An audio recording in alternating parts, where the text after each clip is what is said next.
บแต่ជាបងធំក្នុងត្រកូលក្រុមហ៊ុន Honda ប្រចាំកម្ពុជាទៅលើប្រភេទម៉ូតូអូតូដែលមានកម្លាំងម៉ាស៊ីនខ្លាំងតែចុងឆ្នាំនេះធ្លាក់ខ្លួនមកត្រឹមកម្លាំងម៉ាស៊ីន 125cc នេះគឺជាម៉ូតូ Honda PCX 125ដែលក្រុមហ៊ុនទើបតែប្រកាសឲ្យដាក់កក់ក្នុងពេលថ្មីៗនេះជាមួយតម្លៃខ្ទង់ $3,000 ជាងអាចមកពីតម្លៃខ្លួននេះហើយទើបធ្វើឲ្យម៉ូតូ Honda PCX ដែលធ្លាប់តែមានកម្លាំងម៉ាស៊ីនខ្លាំងរហូតដល់ 160cc កាលពីដើមឆ្នាំបានផ្លាស់ប្ដូរមកប្រើប្រាស់ម៉ាស៊ីនកម្លាំងត្រឹម 125cc វិញតែមិនថ្មីបើទោះបីជាកម្លាំងម៉ាស៊ីនមិនបានដូចមុនក៏បងប្អូនអតិថិជនមិនរត់ចោលមីស្នេហ៍ដែរស្រឡាញ់អូនគឺស្រឡាញ់រហូត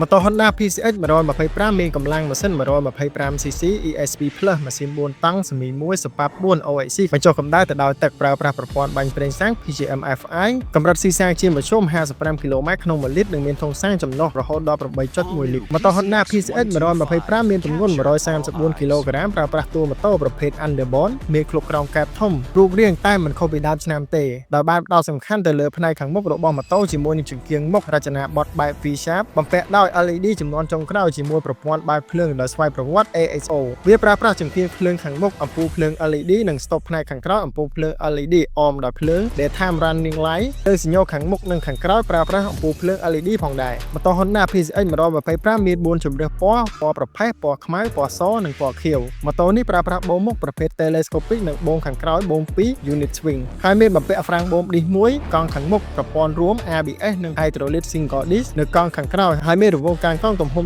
14អ៊ីងផ្នែកខាងមុខ13អ៊ីងផ្នែកខាងក្រោយនិងប្រើប្រាស់សំបកកង់គ្មានពោះវៀននោះទេម៉ូតូនេះមានកម្ពស់ពីកាបទៅដី764មីលីម៉ែត្រហើយមានកម្ពស់ពីបាតម៉ាស៊ីនទៅដី134មីលីម៉ែត្រវាប្រើប្រាស់សោ Smart Key ស៊េរីចុងក្រោយអមជាមួយនឹងកុងទ័រល្បឿន Digital LCD ទាន់សម័យដែលបង្ហាញពីពេលត្រូវប្ដូរប្រេងម៉ាស៊ីនល្បឿនម៉ោងកម្រិតស៊ីសាំងនិងមុខងារផ្សេងៗជាច្រើនទៀតក្រៅពីនោះក្រុមហ៊ុន Honda ក៏មានការធានាទៅលើម៉ាស៊ីនរយៈពេល2ឆ្នាំឬ 24,000 គីឡូម៉ែត្រផងដែរសូមបញ្ជាក់ថាបងប្អូនអាចបង់រង្វាស់សុទ្ធ 100% លើម៉ូតូគ្រប់ម៉ាកគ្រប់ស៊េរីពីហាងដៃគូសហការ121ទាំង40ទីតាំងទូទាំងប្រទេសដោយចំណាយត្រឹមតែ $10,000 ប៉ុណ្ណោះក្នុងមួយថ្ងៃជាមួយនឹងឯកសារតម្រូវងាយៗឬចង់ទិញដាច់ក៏បានចង់វាយដូរក៏បាន